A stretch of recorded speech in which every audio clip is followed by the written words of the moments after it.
here. Good afternoon, everybody. Welcome to the Բարի լույս, բարի գալուստ մամլո ասուլիսին, գործընկերության խորհրդի Երամիություն Հայաստան գործընկերության խորհրդի 6-րդ նիստը տեղի ունեցավ, բարձր ներկայացուցիչ Քալասը, նախարար Միրզոյանը եւ հանձնակատար Կոսը ձեզ կներկայացնեն մամուլի ասուլիսը։ Խոսքը բարձր հանձնակատարին, բարի լույս, հարգելի Պարոն նախարար, հարգելի Արարատ, շնորհակալություն, որ Բրյուսելում եք։ Այսօր շատ լավ քննարկումներ ունեցանք տարբեր հարցերի շուրջ։ Եվրամիություն Հայաստան համագործակցությունը գնալով լավանում է։ Այսօր նոր ռազմավարական օրակարգ ենք ընդունել։ Եվրամիություն Հայաստան գործընկերության համար սա ընդհանուր հավակնություն է բազմաթիվ այլ ոլորտներում աշխատելու համար։ Աջակցել ձեր բարեփոխումներին, որոնք ուղղված են նաև Հայաստանի տնտեսության դիվերսիֆիկացիային, նաև մենք համագործակցելու ենք վիզայի անցման եւ անվտանգության ոլորտում։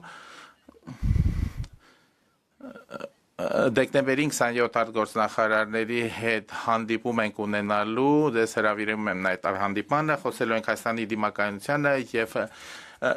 վերաբերող հարցերի եւ ընտրություններին վերաբերող հարցերի վերաբերյալ կարճ ասած 25-ը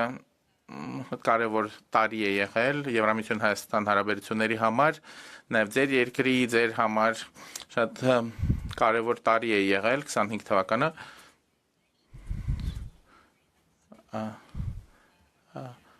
Հայաստանի եւ Ադրբեջանի միջև համաձայնությունները որ մեկնարկեցին օգոստոսին շատ կարևոր է, նրանցով ավարտվեց տարիներ շարունակ իրական տեղի ունեցող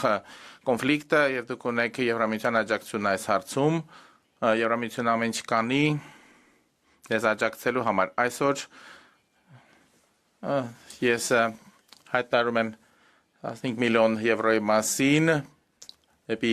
որը ուղղվելու է խաղաղությանը եւ ավելի դիմակայուն Հայաստանը, մի քանի նախաձեռնություններ են իրականացվելու, ականազերծման գծով վերապատրաստում սարքավորումներ են տրամադրվելու, իհարկե Հայաստանը նաեւ այլ մարտահրավերներ ունի, Ռուսաստանը եւ իր պրոքսիները ապատեակատվական արշավներ են իրականացնում Հայաստանում խորհրդարանական ընտրություններին ընդառաջ մենք տեսնում ենք նույն ցանցերը, որոնք օգտագործվել են Մոլդովայում, շատ ակտիվ աշխատել են Մոլդովայում, այսինքն սցենարը նույնն է, Եվրամիության ֆինանսավորումը կօգնի եւ հայտնաբերել եւ արձագանքել արտասահմանյան ազդեցություններին։